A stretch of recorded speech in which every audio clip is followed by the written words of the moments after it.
Singapore Malaysia வந்து வெள்ளக்கார ஆட்சி காலத்தில் அன்டச்சபிலிட்டி சிட்டிஸ், தீண்டப்படாத நகரங்கள். அப்படி இருந்த நகரத்தை ஜாய்ஃபுல் சிங்கப்பூர், கலர்ஃபுல் மலேசியான்னு உருவாக்குனான்னா ஒரே ஒரு தலைவன். பாரு அவன் யாருன்னு பாரு. இவன் யாரு தெரியுதா?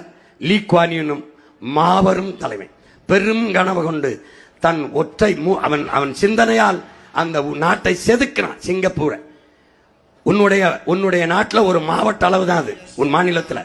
இன்னைக்கு உலகத்தின் தலை சிறந்த நாடாக கல்வியிலே, மருத்துவத்திலே, ஊழல் அஞ்சமற்ற நாடாக இருக்குன்னா அந்த ஒற்றை மகனின் மூளையில இயங்குச்சு. அவன் ஆட்சி முறை தன்னலமற்ற அன்பான சர்வாதிகார ஆட்சி முறை. பாரு அவன் refused to be cowed. We gave them the courage.